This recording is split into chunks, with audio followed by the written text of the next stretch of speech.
Oke. Shalom semua saudara-saudara. Sekali lagi shalom. Shalom. Kita berkumpul pada pagi hari ini yang biasanya hari Minggu, tapi sekarang kita berkumpul pada hari Jumat karena kita mau mengingat 2000 tahun yang lalu ada juru selamat kita yang mau berkorban, mengorbankan dirinya untuk kita agar kita bisa memiliki hubungan lagi dengan Tuhan seperti pertama kali Tuhan menciptakan manusia, yaitu memiliki hubungan yang dekat. Tapi oleh karena kita jatuh dalam dosa, pada itu kita terputus hubungan kita dengan Tuhan. Tapi mari kita mau menyadari dan mau mengingat bahwa darah juru selamat kita, darah Yesus Kristus mampu untuk membawa kita masuk ke hadirat yang Maha Kudus. Mari kita mau menyiapkan hati kita. Kita mau berkata, kami masuk Tuhan ruang Maha Kudus, dan kami mau menyembah-Mu lebih lagi, lebih lagi. Haleluya. Kami mengandalkan-Mu, Yesus.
Bapa di surga. Engkau yang layak kami sembah pada pagi hari ini Tuhan. Kami bersyukur ya Bapa, memiliki anak seperti Engkau yang mau berkorban menebus dosa-dosa kami ya Bapa.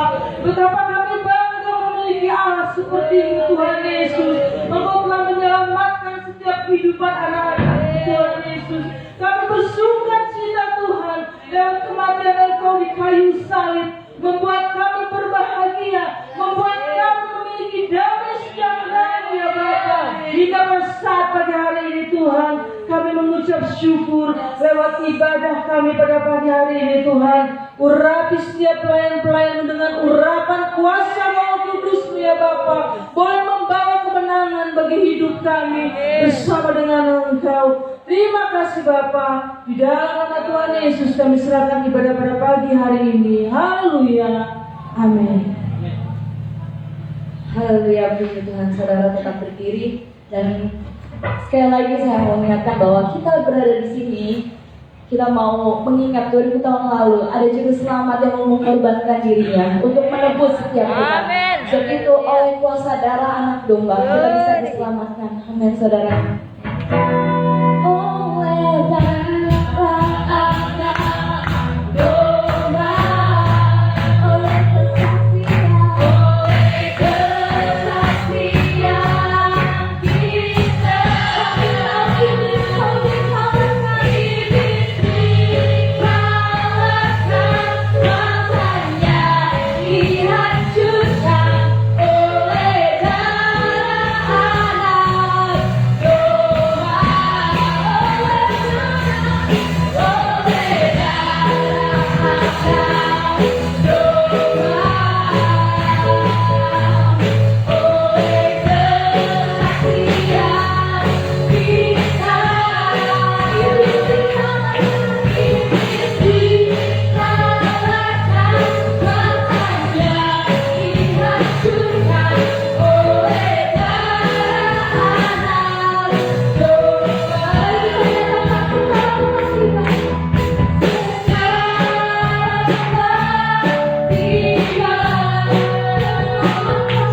Siapa yang percaya bahwa benar-benar kuasa darah Kristus itu menyelamatkan kita, boleh katakan amin. Dan kita juga percaya bahwa iblis sudah dikalahkan, dan itu semua karena keselamatan yang Yesus kerjakan dalam hidup kita. Sebab itu pasti ada yang namanya kesaksian. Pada itu tidak hanya darah Yesus, tapi kesaksian kita yang akan menghancurkan kuasa iblis. Pada itu saya persilakan anak remaja untuk memberi kesaksian dari lagu pujian. Kami persilakan.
Haleluya, puji Tuhan. Lagi kita diingatkan bahwa hanya karena salibnya kita hidup, karena salibnya kita bisa merasakan kebebasan. Amin, saudara. Tapi beberapa minggu yang lalu kita mendengar bahwa ketika Yesus datang ke dunia, dunia menolaknya. Bahkan kepunyaannya yaitu Israel sendiri menolak Yesus. Tapi apakah kita mau menerima juru selamat kita? Jadi itu, mari kita menyatakan lebih lagi bahwa kami akan menerima Tuhan, kuasa-Mu, kami akan menerima tebusan yang Kau lakukan, yang Kau kerjakan 2000 tahun yang lalu untuk kami yang sekarang.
Sampai akhir. Sebab Dia telah setia untuk kita dan sekarang kita mau menunjukkan kasih setia kita kepada Tuhan. Sebab itu mari kita mau lebih lagi masuk dalam hadirat-Nya. Kita mau nyatakan Hanya Engkau Tuhan yang kudus, hanya Engkau dan hanya karena Engkau menebus dosa kami, menjadi alasan untuk kami hidup sekali lagi. Saat aku masuk hari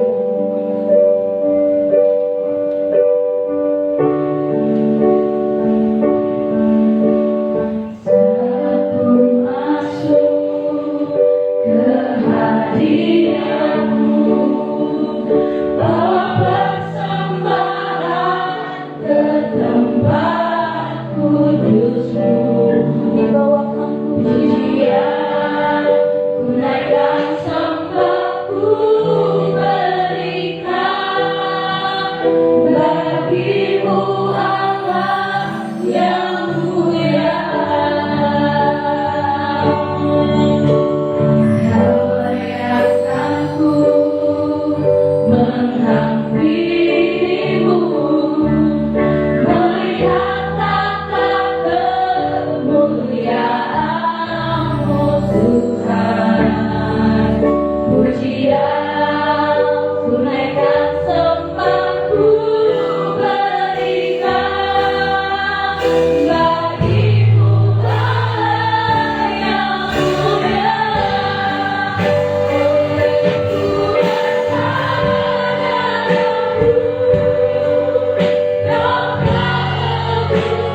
pengakuan kami pagi hari ini di hadapan Bapa.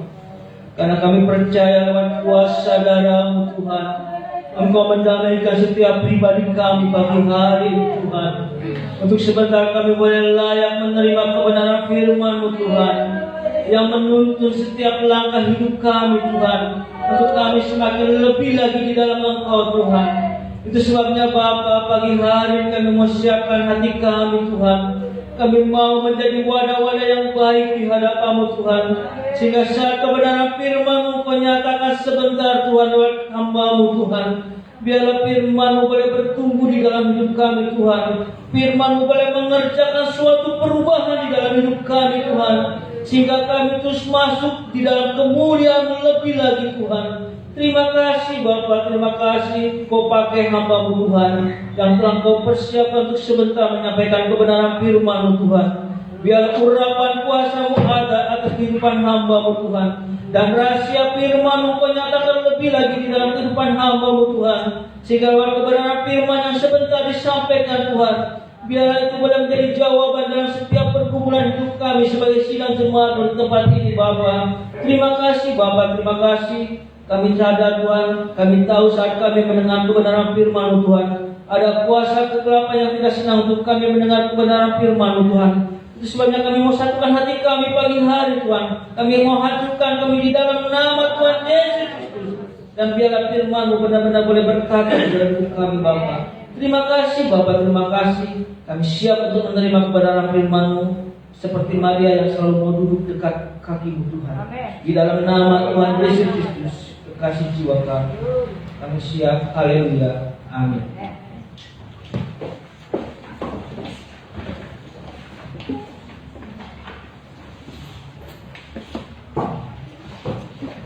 Puji nama Tuhan. Shalom saudara.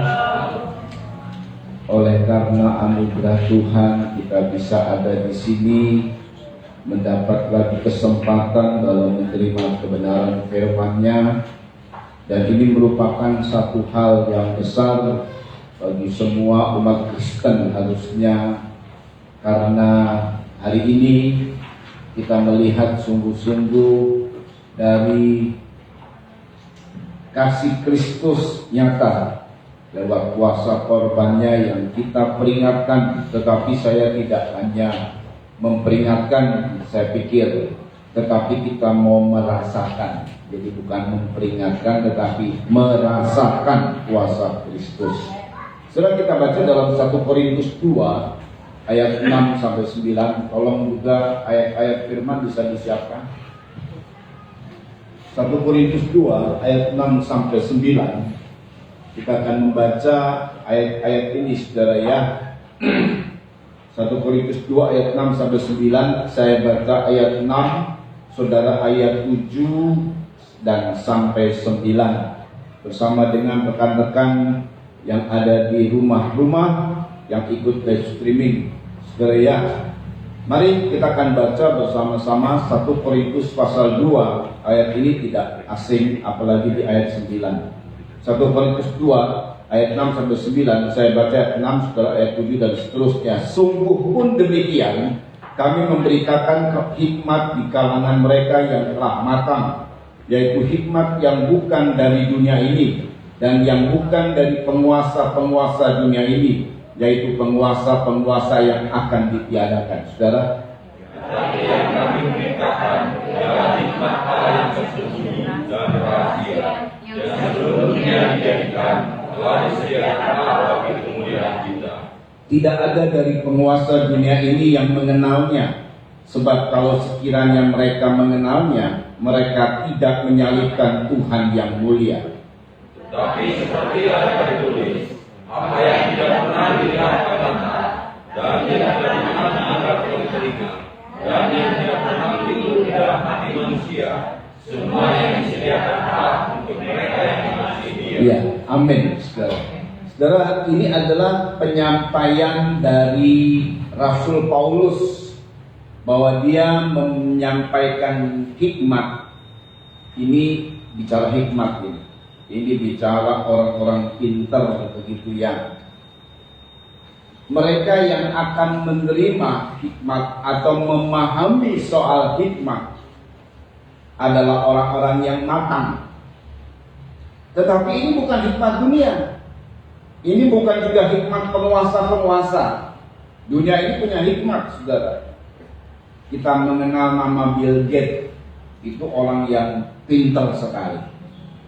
Kita mengenal penemu-penemu dari teknologi, penemu di bidang ekonomi, penemu di bidang banyak hal. Mereka itu orang-orang yang jenius, super jenius, bisa menemukan hal-hal yang luar biasa sehingga kita hidup di dalam zaman modern, tidak seperti dahulu purbakala zaman batu, saudara. Itu hebatnya manusia. Ya, kalau sekarang ini yang saya bilang Bill Gates, siapa yang tidak kenal? Saudara, dengar baik, tetapi hikmat Tuhan ini lebih tinggi daripada hikmat manusia. Sebut saja orang yang paling pintar di dunia ini, itu tidak ada apa-apanya dibanding dengan hikmat Tuhan. Hikmat Tuhan ini, saudara, dia tersembunyi dan tidak bisa disingkapkan oleh siapapun kecuali kepada yang dikenal sama Tuhan. Sudah begitu hikmat yang Tuhan siapkan. Jadi hikmat ini Tuhan siapkan. Seperti misalnya contohlah orang yang menemukan komputer sampai kemudian muncullah nama Bill Gates. Itu awalnya, saudara, begitu hebat sekali. Dalam kurun waktu cuman begitu cukup lama sampailah menjadi Android dan sebagainya. Saudara ya, yang saya kebetulan belajar komputer itu berasal dari awalnya dasarnya itu cuma huruf biner 1 dan 0. Ya, saudara ya. Dari situ dan kemudian menjadi sesuatu yang luar biasa. Itu punya kurun waktu yang panjang, saudara. Tapi dengar baik, hikmat Tuhan itu lebih panjang. Kurun waktunya sejak dunia belum dijadikan, baru disingkapkan di 2000 tahun yang lalu tentang hikmat Tuhan. Apa itu? Jadi hikmat Tuhan itu rahasia dan tidak bisa dikejar, tidak bisa disikapkan oleh manusia dengan cara-cara hikmat dunia dan penguasa. Lalu hikmat Tuhan itu, saudara, juga adalah disiapkan sebelum dunia dijadikan, dan ini yang luar biasanya, diperuntukkan bagi kita untuk menerima kemuliaan. Coba diulang kembali, diperhatikan ya.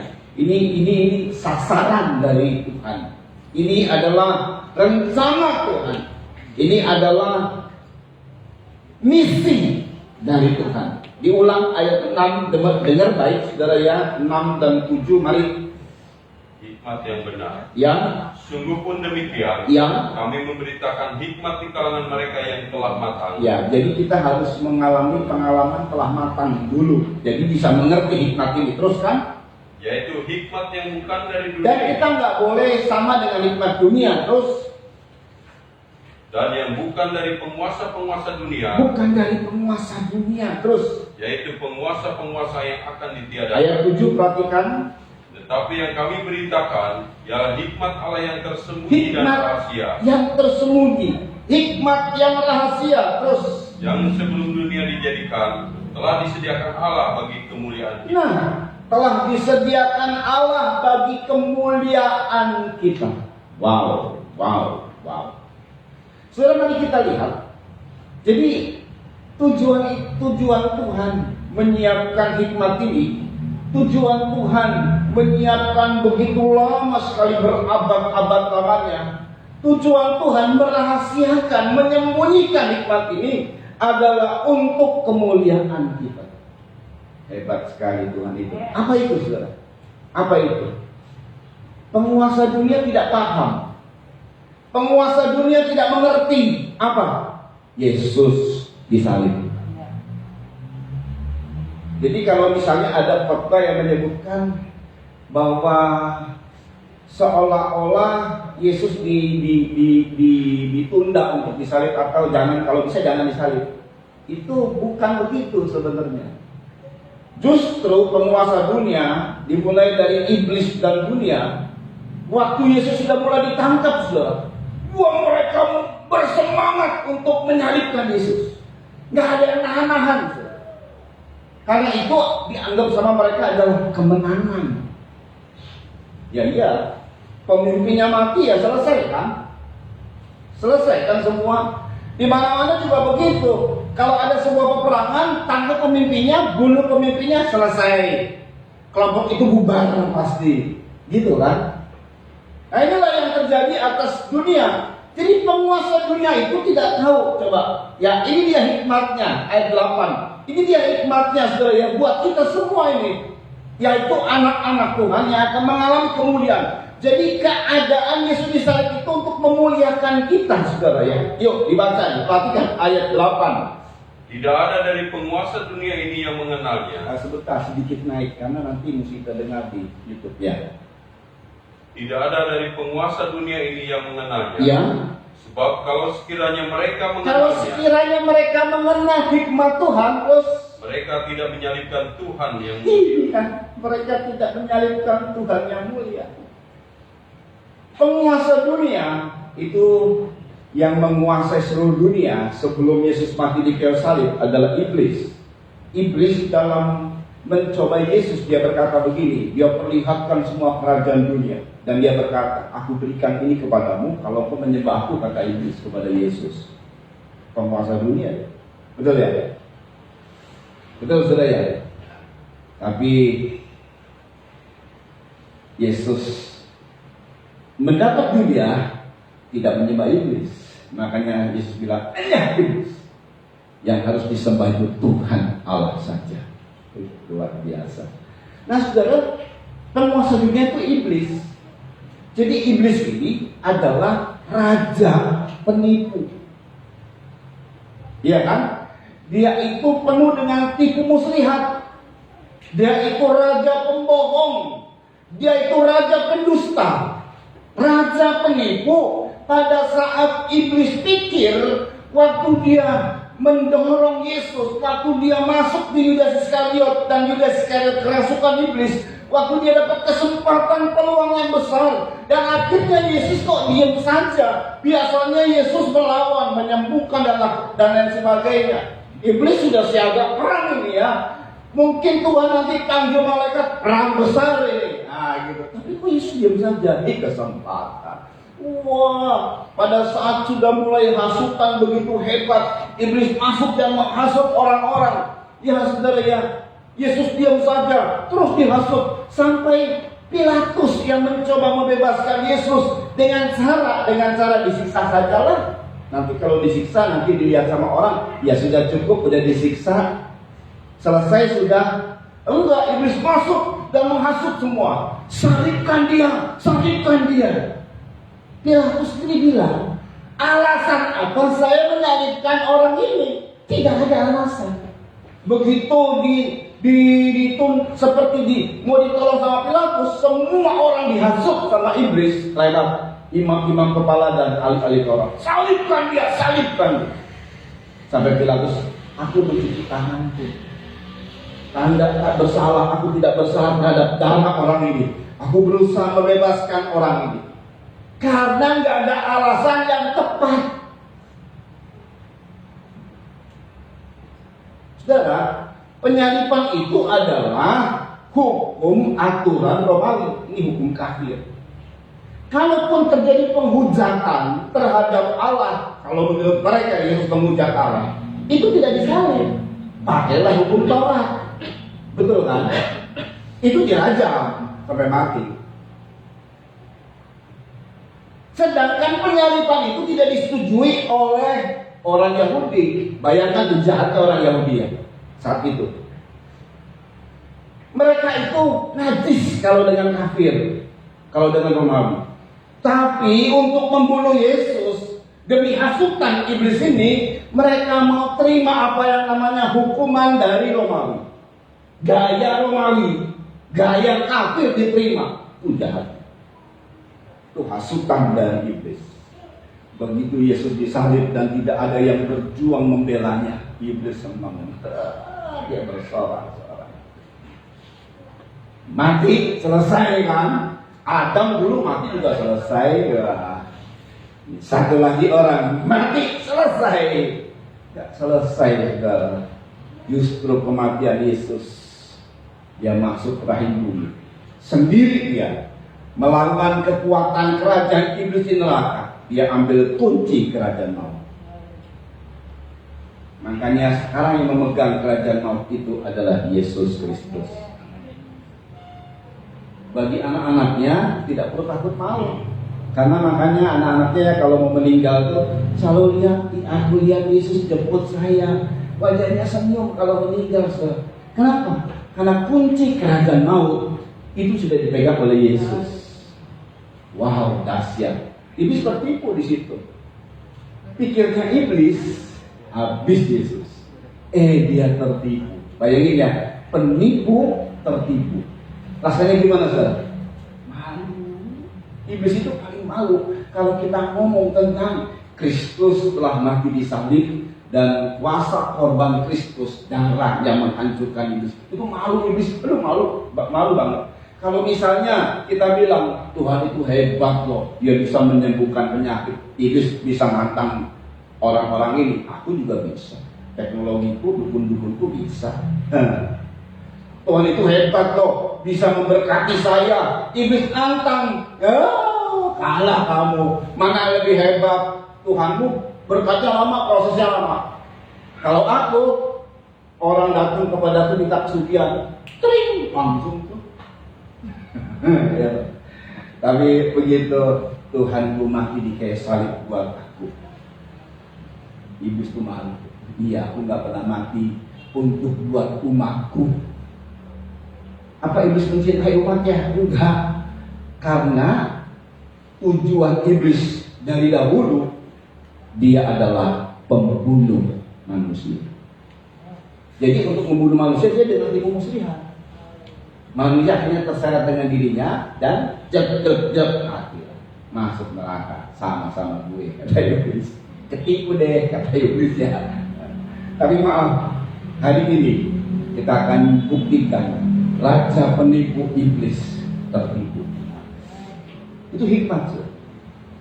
Nggak bisa diterka sama semua orang. Nggak bisa diterka sama penguasa-penguasa dunia.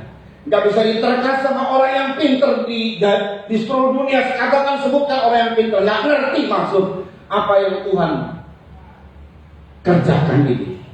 Jadi kematian di kayu salib itu adalah hikmah Tuhan yang tidak bisa dijangkau. Saudara, memang jujur. Jadi kita langsung saja pada poin sangat luar biasa sekali ini. Dan ini tujuannya sebenarnya buat kita, saudara. Ya, memang dua kali nih Tuhan mengalahkan iblis. Pertama, jadi kita lihat ya strategi ini strategi, saudara. Hikmat ini adalah strategi. Penguasa dunia itu punya strategi, politik punya strategi, saudara ya. Untuk menguasai dunia dengan politik dia pakai strategi, pakai siasat. Tuhan juga punya strategi. Tapi maaf ya, tidak curang-curangan ya. Kalau udah bicara politik biasanya curang, saudara. Tidak dengan Tuhan. Tidak politik, tidak money politik, tidak uang, politik uang tidak. Sorry, tidak pakai uang. Ini pakai strategi dari Tuhan. Dan dengar baik, pada saat Tuhan mengalahkan iblis memang dua kali. Satu secara front, secara face to face. Waktu Yesus dicobai oleh iblis, itu face to face. Roh dengan roh nih, berhadapan langsung. Karena berhadapan langsung, saudara, iblis kalah kalau berhadapan langsung. Mari kita buktikan. Perhatikan baik-baik dalam Injil Matius. Ini pasal 4 ayat 10. Setelah pencobaan yang ketiga kali, apa jawab Tuhan? Ya, Matius 4 ayat 10. Ini iblis menyerang Yesus. Ya, mari. Matius 4 ayat 10. Ya. Maka berkatalah Yesus kepadanya, Ya. Nyala iblis. Nyala iblis.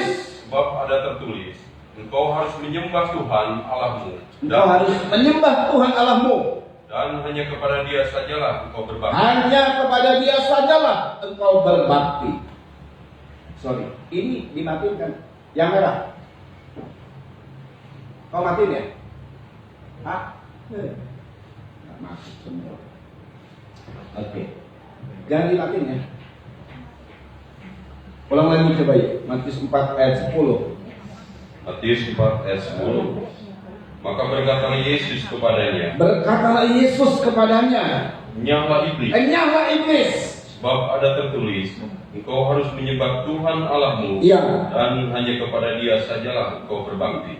Enyah iblis itu langsung iblis tunggang langkah, wah, terpelanting semua, udah mau mental gitu ya, babak belur. Lo serius? Sudah. Karena kuasa Fema itu dahsyat. Tapi iblis menunggu waktu yang baik. Jadi kalau front, iblis itu sudah terbukti kalah. Makanya ya iblis itu kalau dia front itu artinya nunjukin gigi taringnya, matanya yang ngalah itu. Itu krocol, cecerek. Iblis yang paling jitu itu jujur aja nih. Dia masuk ke Yudas Iskariot dengan penawaran uang yang cuma 30 keping uang perak. Yesus dijual gara-gara cuma 30 keping uang perak.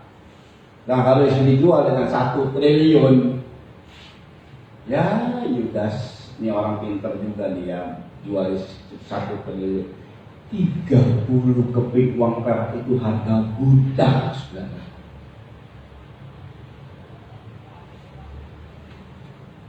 Masuklah Yudas Iskariot. Karena itu nanti penangkapannya malam. Dan malam nggak kayak kita banyak lampu. Zaman dulu 2000 tahun yang lalu tidak ada lampu. Jadi Yudas Iskariot yang tahu, sebab ini yang diperintahkan bukan imam-imam kepalanya yang minta untuk menangkap itu imam kepala. Yang diperintahkan anak buahnya. Jadi mesti tahu kalau diambil semua bisa berontak. Ngeri, saudara ya. Ini Paskah lagi, hari-hari Paskah, menjelang Paskah banyak orang Yahudi datang. Dan udah banyak Yesus lakukan mujizat. Jadi mau ditangkap sembunyi-sembunyi begitu kira-kira. Kan biasanya gitu kan ya, zaman G30 SPKI kan.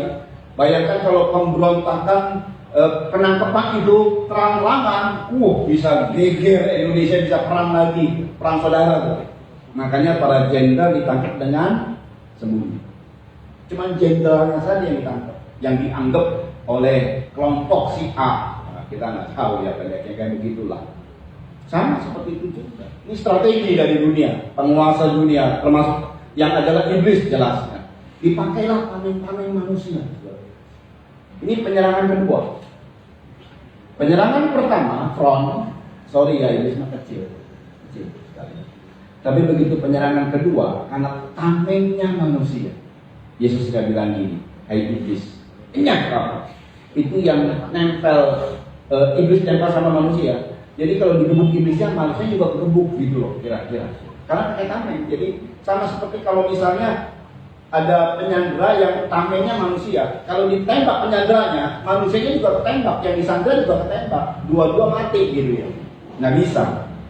Yesus menyerahkan. Dan memang itu rencana Tuhan. Nah, jangan salah, saudara. Bukan kemudian Yesus kalah, itu rencana Tuhan. Jadi Tuhan meloskan iblis, marah besar, meloskan iblis ini. Begitu hebat penyerangannya. Dan Tuhan juga meloskan anak-anaknya menderita. Tuhan izinkan anak-anaknya menderita. Itu untuk kemenangan. Wow, tidak ada penguasa dunia yang kenal ini, saudara. Jadi pada saat iblis menyerang, makanya iblis itu kerasukan iblis. Yuk, Yohanes 13 ayat 27. Yohanes 13 ayat 27. Yuk dibaca. Yohanes 13 ayat 27. Ya. Dan sesudah Yudas menerima roti itu, ia kerasukan iblis. Iya, kerasukan iblis. Terus, Maka Yesus berkata kepadanya, apa yang hendak kau perbuat, perbuatlah dengan segera. kita lompat saja Lukas 22 ayat 53. Saya buktikan bahwa iblis nyerang lagi. Ini kali yang kedua. Pikir iblis menang dia menang. Wih, asik menang kan. Semakin dia masuk ke Yudas, bisa. Strategi dia pakai penyusup. Bisa. Kok dilosin ya? Petrus nggak kenal, Yohanes nggak kenal tentang triknya iblis ini. Yudas sudah dikenal, nggak tahu kalau Yudas itu punya siasat untuk mengkhianati Yesus dan kemudian menangkap Yesus, nggak tahu. Bahkan sampai detik terakhir Yesus bilang, ayo silakan saja mau perbuat. Mereka pikir, oh Yudas mau belanja untuk perjamuan kali. Ya, itu begitu tersembunyi, saudara. Hebatnya itu iblis, liciknya iblis yang menguasai Yudas. Yudas juga licik, saudara. Kerasukan iblis. Dan kata ayat Lukas 23 ayat 34, setelah ditangkap Yesus bilang begini. Lukas 22 ayat 53 dulu. Lukas 22 ayat 53. Yuk. Lukas 22 ayat 53. Padahal tiap-tiap hari aku ada di tengah-tengah kamu. Iya, waktu ditangkap Yesus bilang, padahal tiap-tiap hari aku ada di tengah-tengah kamu. Kenapa kamu menangkap aku dengan pentung kayak penyamun aja, aku kayak penjahat aja? Padahal tiap-tiap hari aku ada bersama dengan kamu loh, melakukan hal yang baik. Tuhan nggak perlu membenarkan diri. Tiap-tiap hari aku ada bersama dengan kamu di bait suci. Ngapain aku? Atau berbuat jahat? Kan enggak, itulah kira-kira supaya orang mempertimbangkan. Terus, dan kamu tidak menangkap aku. kamu tidak menangkap aku ya? Iya, karena Tuhan berbuat baik, menyembuhkan yang bungkuk di bait suci, menyembuhkan orang-orang yang sakit di Serami Salomo.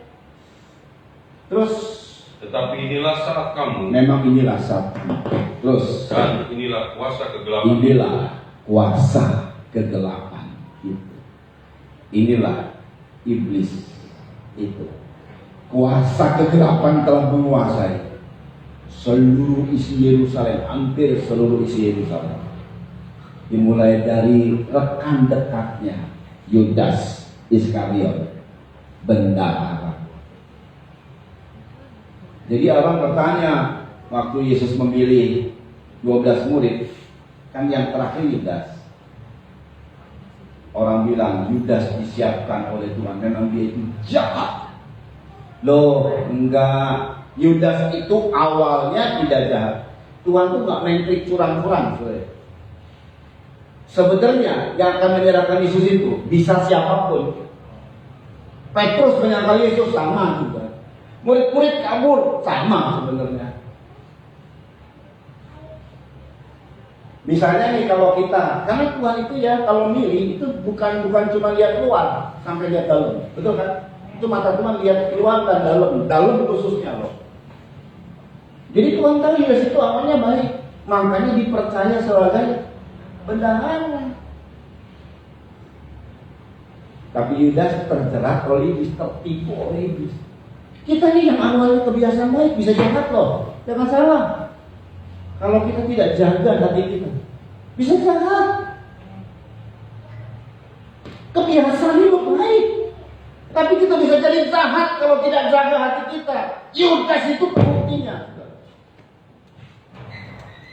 Benar.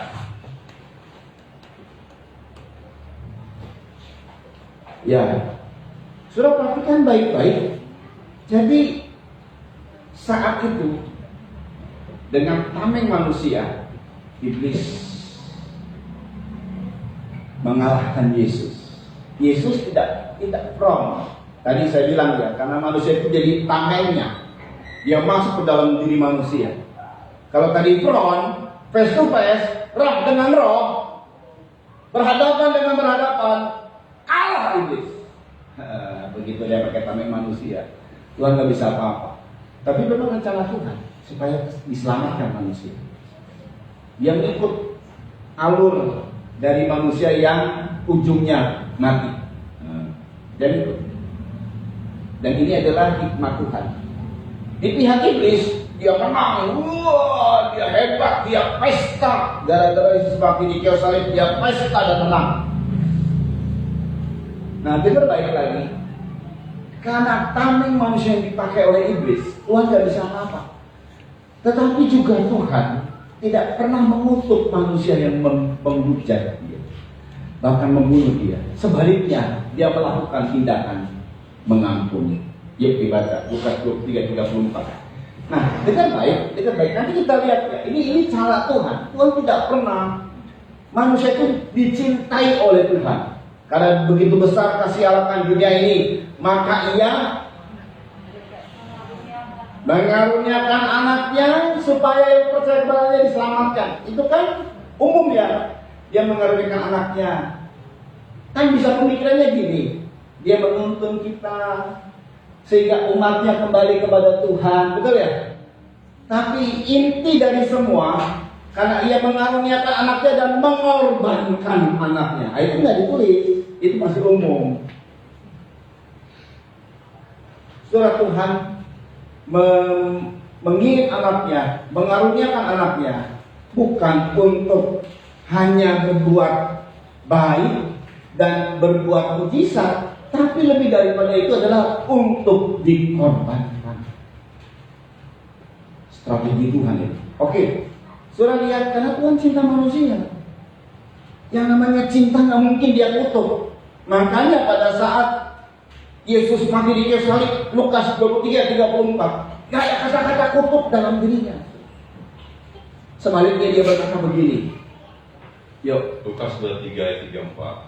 Yesus berkata, "Ya Bapa, ampunilah mereka, sebab mereka tidak tahu apa yang mereka perbuat." Ampuni mereka, sebab mereka tidak tahu apa yang mereka perbuat. Terus, Dan mereka membuat undi untuk membagi pakaiannya. jadi Tuhan itu gak pernah benci sama manusia, gak pernah. Tapi benci dosa dia. Dia tidak pernah benci sama orang berdosa. Dia justru datang untuk menyelamatkan orang berdosa, tapi benci kepada dosa ia. Jadi karena manusia itu, waktu dia diperalat oleh iblis, maka iblis semena-mena terhadap manusia. Tuhan sih mengampuni. Dalam pihak Tuhan tidak ada mengutuk manusia. Tuhan mengampuni manusia. Lalu kenapa orang Israel akhirnya menjadi hancur? 70 Masehi, bait suci yang dibangun oleh bait suci kedua lah, hancur. Banyak orang yang mati. Zaman Hitler 1945, jutaan orang Israel mati. Kenapa Tuhan biarkan begitu? Karena orang Israel maunya sendiri, mengikuti iblis, sehingga iblis mempermain-mainkan. Pihak Tuhan mengampuni, tapi karena mereka akhirnya kenapa bisa jadi kacau begitu, menjadi hancur dan lain sebagainya? Karena dari dulu iblis rencananya apa saudara? Pembunuh manusia. Jadi karena sudah ikut sama iblis, jadi habiskan sama iblis. Jangan pernah berjanji sama iblis, yaitu pembunuh manusia. Berjanjilah sama Tuhan, dia cinta sama kita. Amin. Luar biasa Tuhan kita.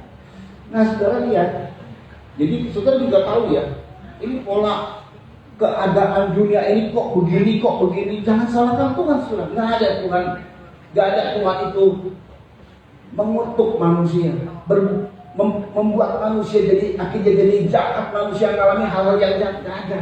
Yang ada sama Tuhan adalah cinta sama manusia. Cuma manusia jauh dari Tuhan. Makanya kan pencobaan itu, saudara, bukan karena Tuhan mencobai kita, tapi karena ulah kita sendiri. Sama saja kayak misalnya anak gitu ya. Ini anak yang udah dewasa ya, sudah diperingatkan jangan ke sono. Itu anak yang udah dewasa, dia ke sono tidak mau diperingatkan sama orang tuanya. Lalu kemudian celaka. Nggak akan disalahkan orang tuanya karena udah dewasa tadi. Setiap orang punya kepentingan diri sendiri. Tuhan tidak akan merampas hakmu, Tuhan tidak akan merampas kepentinganmu.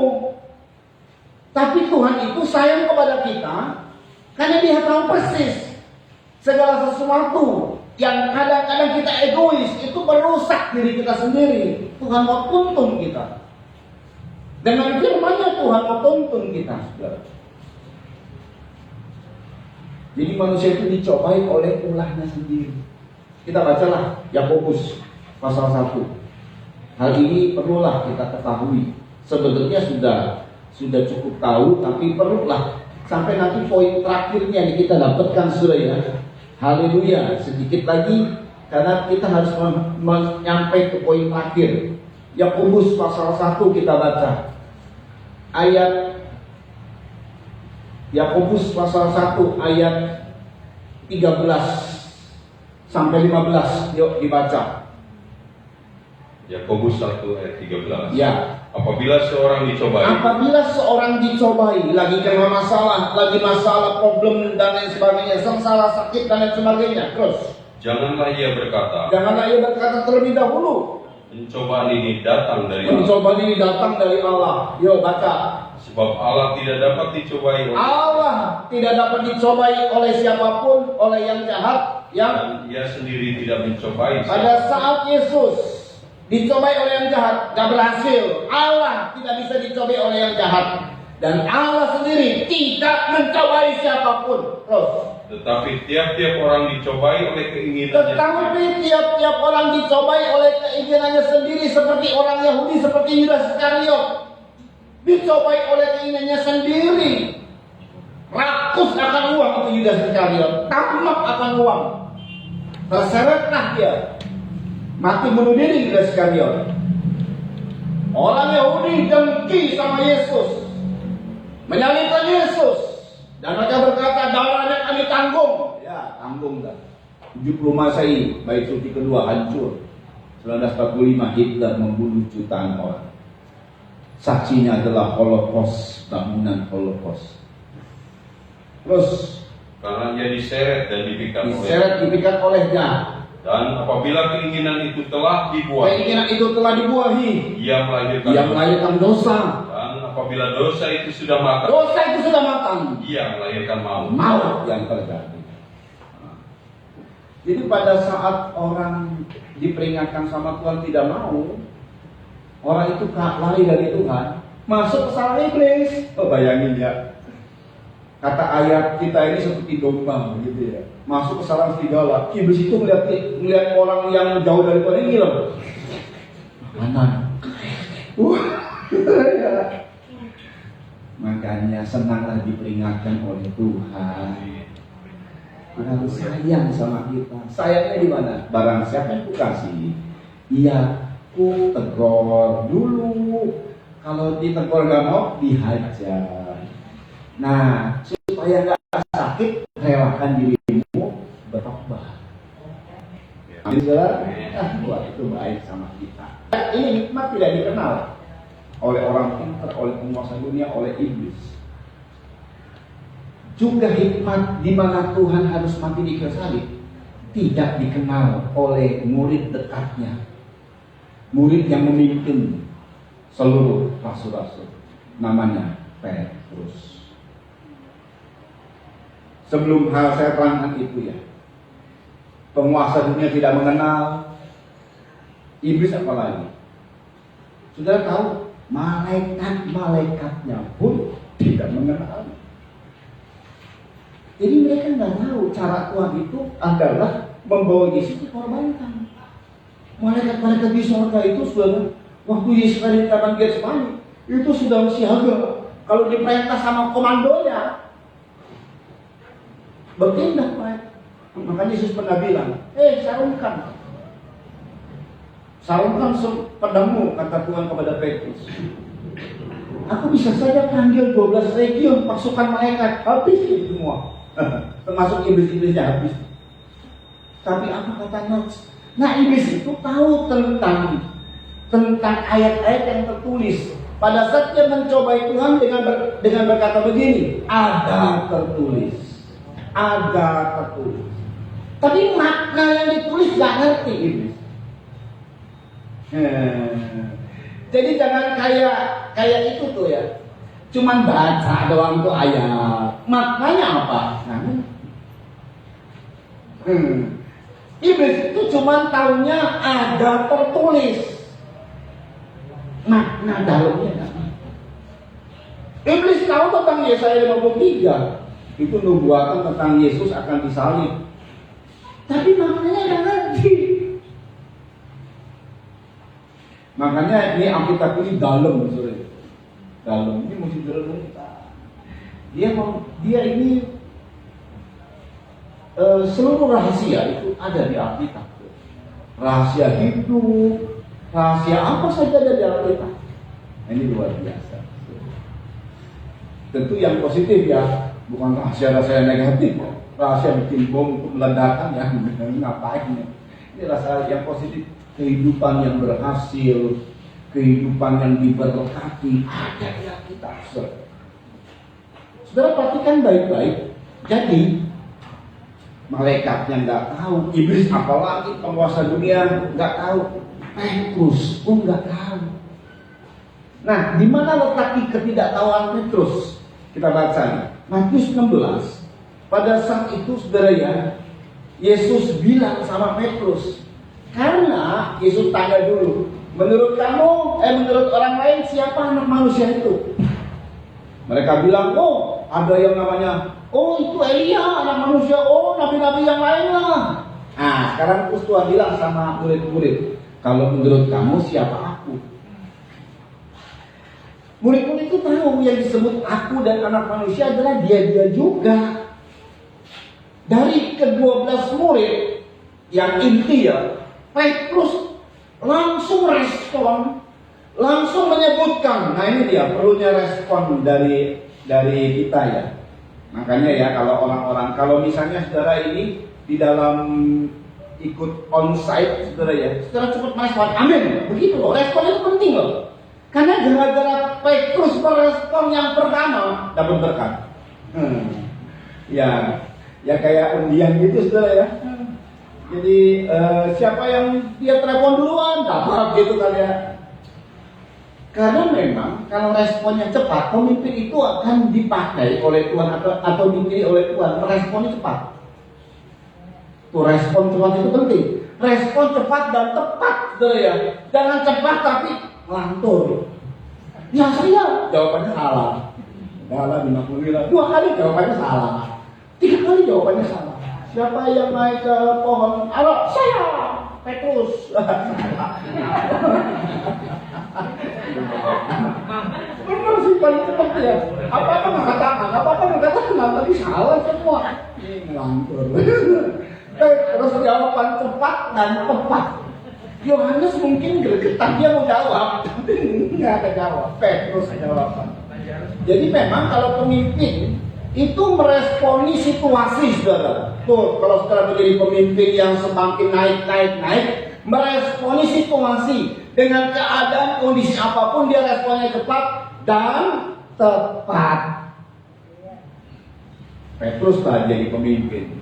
Engkau adalah Mesias, anak Allah yang hidup.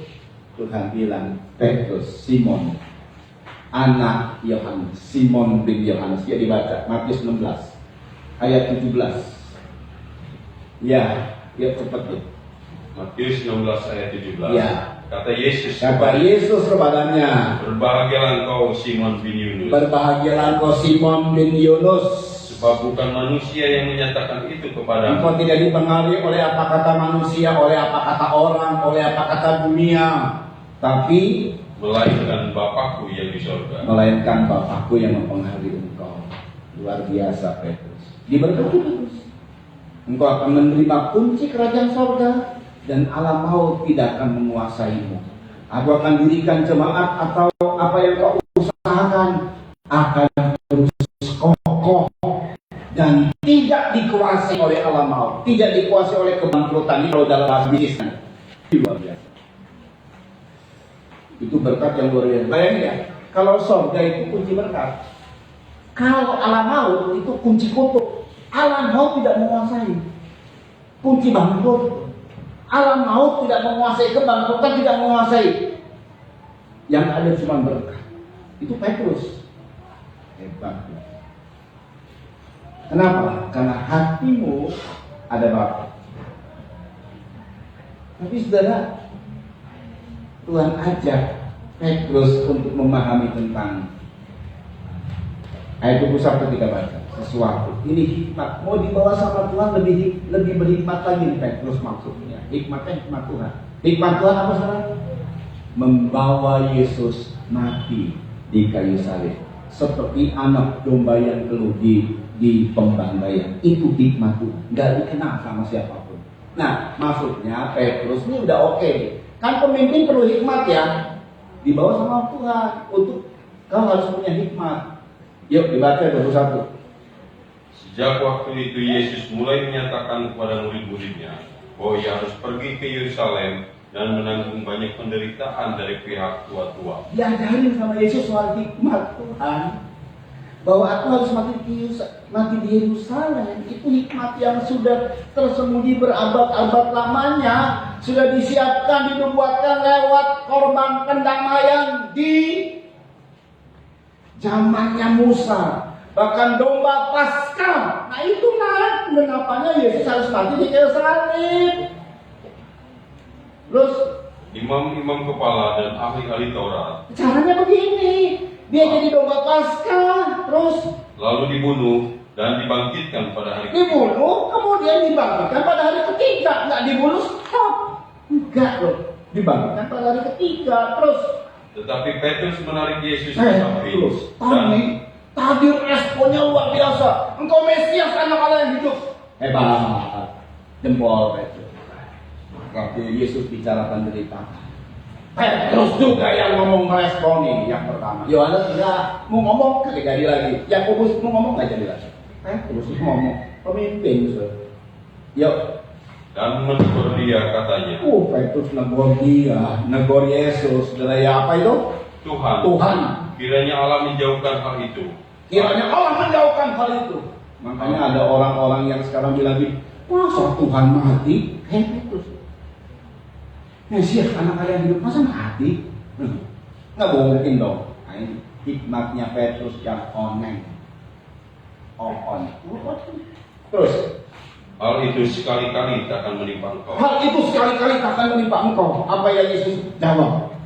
Maka Yesus berpaling dan berkata kepada Petrus, Yesus tak bilang gini, ada Petrus, kamu sudah ngerti. Enggak. Soal begini Yesus tegas. Yuk, nyala iblis, enyahlah iblis.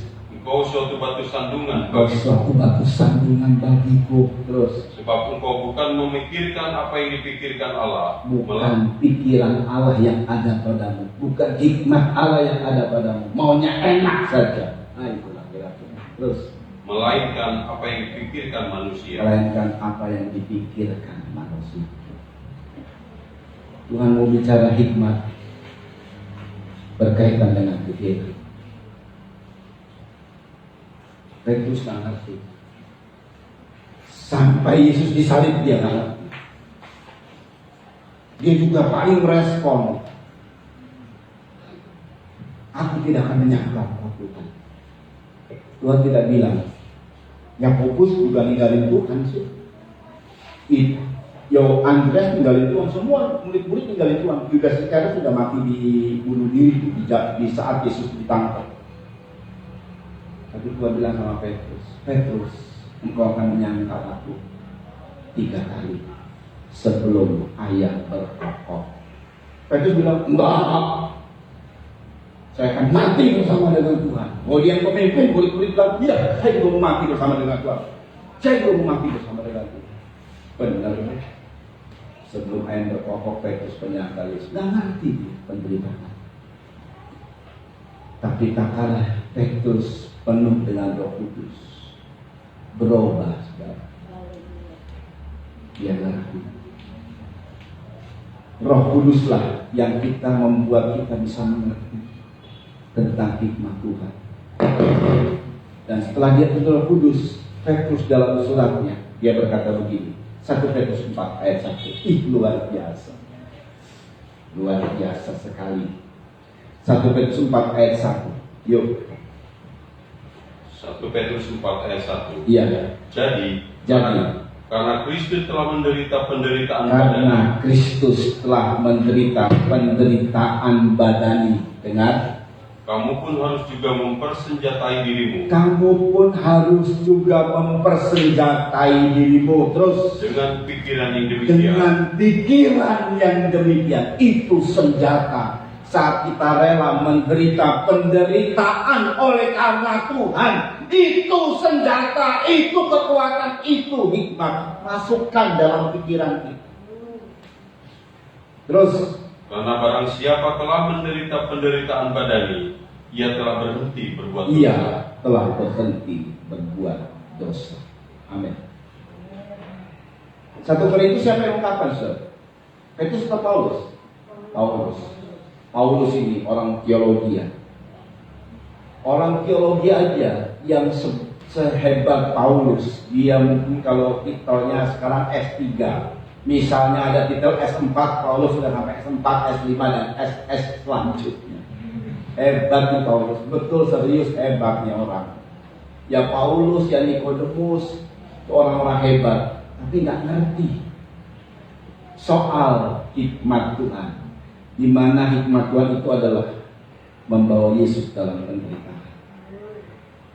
Pada saat Paulus belum dipenuhi dengan Roh Kudus, begitu dia penuh dengan Roh Kudus, baru dia ngerti. 1 Korintus dia tulis. Gak ada penguasa dunia yang mengenal tentang hikmat Tuhan. Gak ada penguasa manapun yang mengenal hikmat Tuhan. Apa itu? Kalau mereka mengenal hikmat Tuhan, Yesus tidak mungkin mereka salibkan. Justru penyaliban itu adalah hikmat Tuhan untuk menyelamatkan dan untuk kemuliaan kita. Wah, memang jujur. Kemarin saya sampai merasa terharu mengenang 2000 tahun. Biarpun harinya tidak sama, sudah deh. Bukan Jumat waktu Yesus disalib. Tapi yang intinya gini, waktu pas Yesus mau disalib, sehari sebelumnya dia di Taman Getsemani berdoa, jikalau boleh cawan ini lalu daripadaku, tapi bukan kehendakku yang jadi, kehendakku Bapa yang jadi. Dia taat sama Tuhan, betul. Tapi poin yang kedua, jujur ya, saya berulang kali ini mungkin sedikit lebay, tapi saya percaya dia itu punya pandangan ke depan. Ya saya sedikit lebay lah. Dia lihat wajah saya. Kalau aku nggak mati di kayu salib, Harumbianto tidak selamat. Lo serius? Dia lihat wajah-wajah saudara. Kalau aku tidak mati di kayu salib, sebutkan namamu. Anak dia itu datang secara pribadi, saudara. Kita tidak selamat.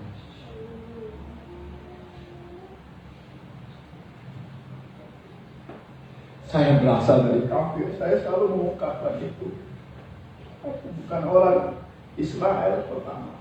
Aku tidak dikandung dalam kandungan rahim seorang Kristen. Aku kafir Tuhan. Tapi Tuhan memberi anugerah kepadaku. Kalau saya boleh memahami hal ini, bukan karena kelebihan, bukan karena teologi dan lain sebagainya, karena anugerah. Kemarin saya berkata, engkau di Taman Getsemani dan kau memandang wajahku, wajah jemaat Tuhan, dan semua orang yang hadir di live streaming. Oleh karena cinta kepada kita, dia adalah mati di kayu salib.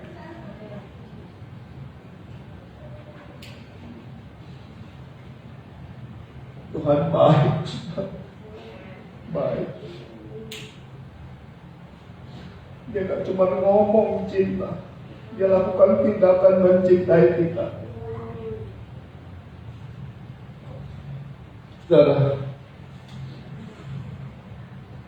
memang cuma Roh Kudus yang bisa membuat Petrus akhirnya dia mengerti. Dan dia sebutkan di dalam Petrus tadi yang kita baca. Lebih dari itu, saudara. Jadi hikmat itu akan matang saat kita mengalami perjumpaan pribadi dengan Tuhan. Lewat lapisan air dan baptisan Roh, kita harus terus dewasa memang. Karena butuh kedewasaan. Hikmat yang matang itu adalah bagi orang-orang yang dewasa. Orang-orang yang dewasa adalah orang-orang yang mengerti. Seperti Petrus, dia berkata, penderitaan badani itu adalah senjata. Itu adalah kekuatan. Saat kita difitnah, kita jangan membenarkan diri, terima. Saat kita dibully, terima. Itu penderitaan badani, saudara. Itu kemenangan gak taunya. Itu senjata yang hebat. Iblis mungkin begitu lebih garang lagi waktu saat kita difitnah. Waktu hamba-hamba Tuhan mati syahid. Waktu bom Makassar terjadi, iblis menang. Ada banyak cobaan yang terluka, tapi itu adalah kekuatan. Ada orang yang Tuhan tolong, ada orang yang Tuhan biarkan mati syahid. Apa kerajaannya kemudian berhenti oleh karena matinya seseorang, mau dibakar, mau diapakan dengan begitu kencang lalu berhenti? Tidak, darah tercurah dan darah itu menuntut. Ada banyak terjadi gereja di tengah-tengah adanya darah para martir. Tidak semua jadi martir memang. Tuhan pilih orang-orang yang memang Tuhan sudah pilih kau akan jadi martir dan Tuhan beri kekuatan kepadanya.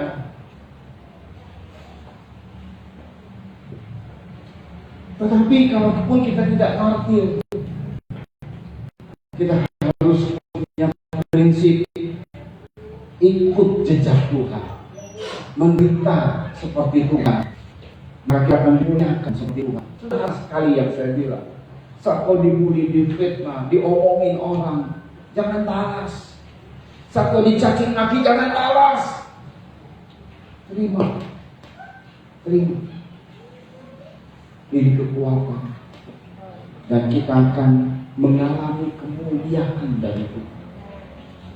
Saudara, kalau ada orang-orang yang terima seperti ini, penderitaan badani, ya kita baca sebelum ayat terakhir, karena ini penting sekali, 1 Petrus 2 ayat 21 sampai 24. Petrus mengalami perubahan saat dia dipenuhkan dengan Roh Kudus. Hampir semua kita telah dipenuhkan dengan Roh Kudus. Tidak berhenti di situ, tidak hanya berbahasa roh saja, tapi ada praktek hidup yang kita harus lakukan, alami seperti Petrus yang memiliki hikmat yang matang. Jadi jangan cuman tubuhnya, katakan kalau orang dewasa tubuhnya jadi gede, jadi dewasa, dari kecil kemudian bertumbuh kan. Tapi tidak hanya bertumbuh saja kan, perlu hikmat, perlu pikirannya. Kalau kita punya anak yang baru lahir, kita kasih makan supaya dia gede, supaya dia bertumbuh. Tapi yang kedua, kita kasih pendidikan supaya dia berhikmat, betul ya? Tuhan juga begitu. Maka saudara menerima makanan, Tuhan membuat kita, roh itu seperti minuman. Kita diberikan makanan minum, kita bertumbuh, dewasa, tahan segala macam. Tapi Tuhan mau kita berhikmat. Nah, hikmatnya ini, hikmat yang matang. Aku bicara, kata Paulus, kepada orang yang berhikmat yang matang. Apa itu? Yang rela menderita bersama dengan Kristus. 1 Petrus 2 ayat 21 sampai 24. Karena Petrus bertumbuh dan berhikmat. Yuk. Sebab untuk itulah kamu dipanggil. Untuk itulah kamu dipanggil. Karena Kristus pun telah menderita. Karena Kristus pun telah menderita untuk kamu. Dan telah meninggalkan teladan. Telah meninggalkan teladan bagimu. Supaya kamu mengikuti jejaknya. Ya, jangan cuma kita terharu Yesus salib kalau kita nangis. Tapi kita harus ikuti jejak Tuhan. Dia rela mati, dia rela menderita. Intinya, dia rela menderita. Terus, ia tidak berbuat dosa. Ia tidak berbuat dosa. Ini yang kita harus ikuti. Ia tidak berbuat dosa. Dan tipu tidak ada. Dan tipu tidak ada dalam mulutnya. Orang-orang yang begini kan harusnya jalannya mulus, tapi dia menderita. Terus, ketika ia dicaci maki, ia tidak membalas dengan mencaci ia maki. tidak membalas dengan mencaci maki. Jangan saudara waktu dicaci maki oleh suami atau istrimu balas, jangan. Ayo menderita buat Tuhan. Semua akan beres. Tuhan akan campur tangan buat rumah tanggamu. Tuhan akan pulihkan besar-besar rumah tanggamu. Besar-besaran kemuliaannya terjadi. Ini kalau kita ikut jejak Kristus. Terus, ketika ia menderita, ia tidak lihat bagaimana ia tidak mengancam orang. Nanti kamu yang tunggu tanggal mainnya, aku akan bunuh kamu semua. Enggak. Justru dia bilang, ampunilah mereka Tuhan, karena mereka tidak mengerti apa yang mereka perbuat. Terus, tetapi yang menyerahkannya kepada dia, ya, yang menghakimi dengan adil. Perhatikan, Dia sendiri telah memikul dosa dia kita sendiri telah memikul dosa kita di dalam tubuhnya di kayu di dalam salib, tubuhnya di kayu salib. supaya supaya kita yang telah mati terhadap dosa hidup untuk kebenaran. oleh bilur-bilurnya kamu telah sembuh. Iya, kesembuhan terjadi, kuasa yang besar terjadi atas kita. Rela ikut jejaknya, menderita buat Tuhan, menderita buat kebenaran, lakukan firman Tuhan. Saudara, lalu kalau ini sudah, ini hebatnya. Aku bicara kepada kamu yang telah matang pikirannya, karena ini bicara hikmat Tuhan, gak bisa diterima sama penguasa dunia, gak bisa diterima oleh iblis apalagi. Kalau dia kenal hikmat Tuhan, penguasa dunia tidak akan menyalibkan Yesus, Pilatus tidak akan menyalibkan Yesus, orang-orang Yahudi tidak akan menyalibkan Yesus. Gak dikenal. Tapi kepada kamu yang sudah matang dan dewasa, aku katakan ini hikmat. Rela menderita, itu intinya. Menderita untuk Tuhan, menderita untuk kebenaran. Waktu kau dicaci maki, jangan balas caci maki. Berkati orang yang mencacimu, menganiaya, mengancam. Berkati. Yang ngomongin berkati. Dan kalau kau lakukan itu, 1 Korintus 2 ayat 9. Ini ayat kita tahu. Tampilkan, kita baca sama-sama. Sampai orang berkata, aku mau dapat apa yang tak pernah aku pikir, apa yang tak pernah aku lihat, apa yang tak pernah timbul dalam hati. Ngomongnya mah enak ya. Ini terjadi kalau orang itu ngerti hikmat Tuhan. Apa sih hikmat Tuhan? Hikmat Tuhan yang tersembunyi itu apa? Rela menderita. 1 Korintus 2 ayat 9. Kita baca dulu sebelumnya ayat 8. Kita baca dulu sama pembaca ayat. Ayat 9 kita baca sama-sama. Ya, dan nanti orang-orang yang ikut live streaming juga baca sama-sama di ayat 9. Ayat 8 dibaca dulu. Tidak ada dari penguasa dunia ini. Tidak ada dari penguasa dunia ini yang mengenal hikmat Tuhan, yaitu penderitaan. Terus. Sebab kalau sekiranya mereka mengenalnya, Iya. mereka tidak menyalibkan Tuhan yang Tapi kalau kita mengenal, kita ini orang yang matang, yang rohaninya dewasa. Jadi penuh Roh Kudus itu jangan stop di situ.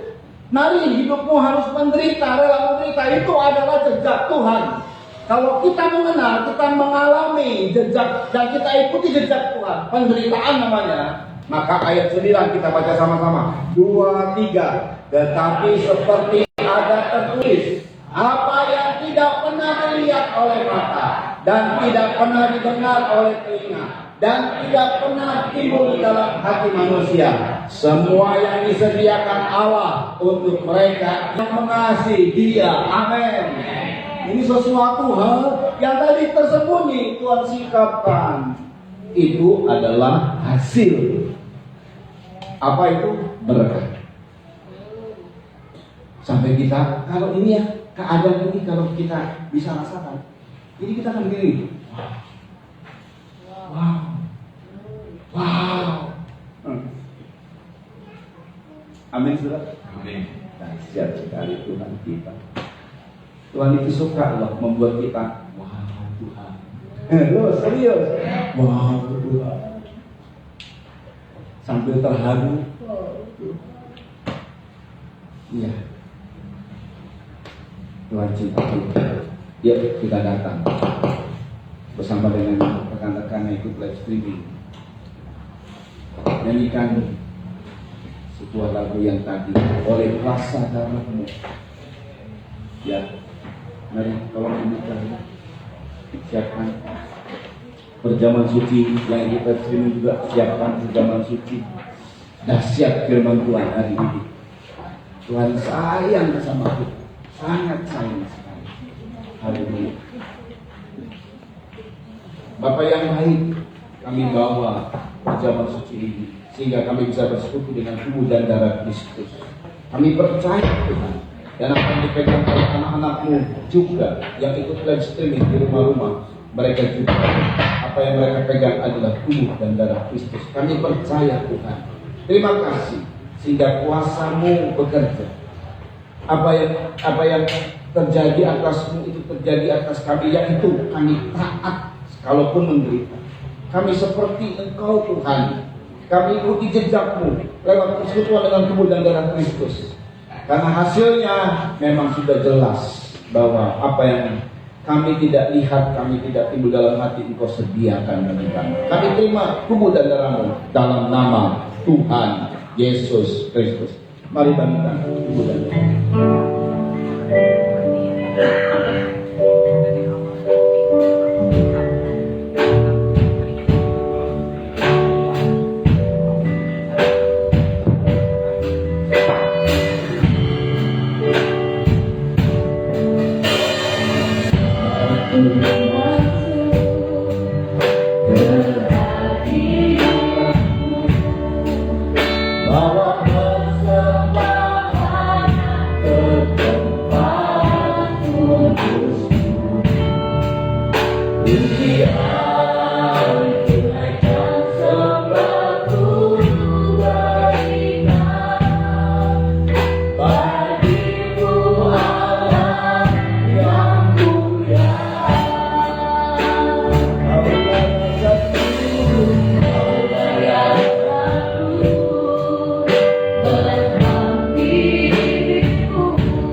Dan sesudah itu ia mengucap syukur atasnya.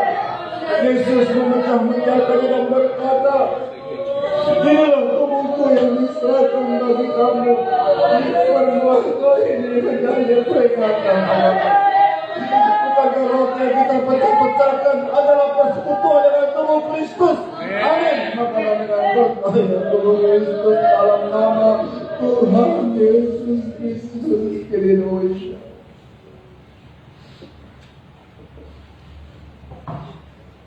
Angkat jauh minuman yang bersih darah Kristus. Haleluya. Ya Allah, ya Allah, Yesus mengambil cawan sesudah makan lalu berkata, cawan ini adalah perjanjian baru yang dipercayakan oleh darahku. Buat-buatlah ini setiap kali kamu meminumnya menjadi peringatan akan aku. Sebab setiap kali kamu makan roti ini dan minum cawan ini, kamu memberitakan kematian Tuhan sampai Ia datang. Dengan kata mengucapkan syukur, yang atasnya kita ucapkan syukur adalah persekutuan dengan darah Kristus. Minumlah dengan percaya darah Kristus dalam nama Yesus. Haleluya. Mari menyembah Tuhan. Haleluya.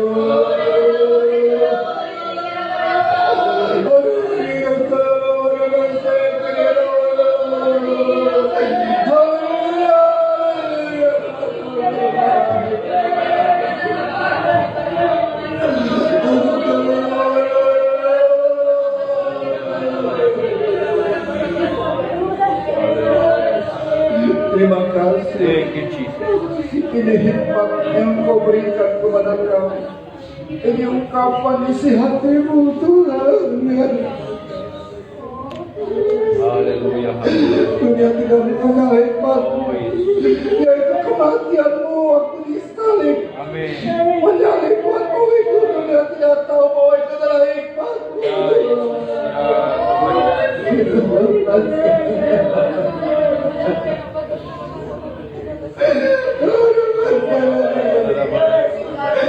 Sehingga kami yang tadinya kafir, kami masuk dalam hikmat-Mu, masuk dalam dia.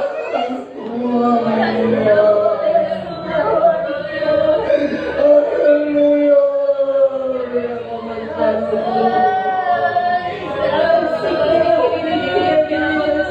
Terima kasih Bapa.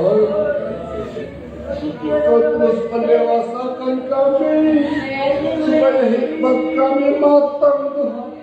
Mengerti bahwa penderitaan karena Kristus adalah hikmat-Mu Tuhan, adalah kemenangan. Sehingga hasilnya apa yang tidak pernah kami pikirkan, yang tidak pernah timbul dalam hati, maka Kau memberikan semua itu. Terima kasih. Rencana-Mu sempurna.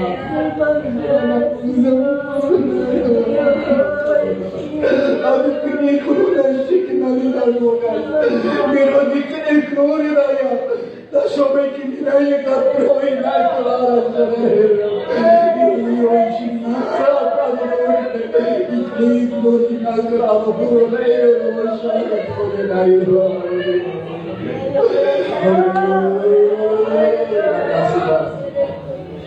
Berkati pemerintah, berkati anak-anak-Mu Tuhan yang hadir, baik yang di sini maupun yang ikut live streaming, bahkan yang sedang ikut live streaming maupun nanti akan melihat video ini, berkati mereka dan juga berkati keluarga di sini yang telah menyiapkan tempat ibadah, program Jangan Pastori, berkati semua jemaat Tuhan, berkati pemerintah kami Tuhan, presiden kami, para menteri, kepala-kepala daerah, haleluya, sampai kepada kecamatan bagian ini diberkati dengan semua pimpinan mustika yang ada Tuhan, diberkati, haleluya, terpujilah nama Yesus Kristus. Dan juga Tuhan, semua TNI Polri, BIN dan semua yang berkati dalam hukum, berkati dengan mereka menegakkan hukum di Indonesia dengan seadil-adilnya Tuhan. KPK juga termasuk, Tuhan berkati mereka untuk menegakkan hukum dan berikan roh takut akan Tuhan dan jujur. Terima kasih Tuhan Yesus Kristus, dan berkati Tuhan seluruh rangkaian kehidupan kami dalam kami untuk melaksanakan kegiatan bekerja dan semuanya diberkati Tuhan. Terima kasih buat hikmat yang luar biasa Kau berikan kepada kami. Terpujilah nama Yesus Kristus. Selesai dari semua ini, kalau kami kembali ke rumah kami masing-masing yang ikut onsite, yang ada di rumah-rumah mereka beraktivitas, mari Tuhan berkati semua kami. Dan kami angkat dua tangan kami menerima berkat dari Tuhan. Saudara-saudara yang dikasih oleh Tuhan, terimalah anugerah cinta kasih sayang dari Bapa yang sungguh sangat mengasihimu. Kasih karunia lewat kuasa pendanaan oleh Kristus, serta pimpinan kekuatan kuasa Roh Kudus menjadi milikku saudara-saudara sekarang ini, bahkan sampai selama-lamanya. Dalam nama Tuhan Kristus, mempelai pria sorga dan imam besar yang kami puja-puji selalu, kami alaskan doa ini. Yang diberkati sama-sama katakan amin. Tuhan memberkati. Selamat Paskah, Tuhan memberkati.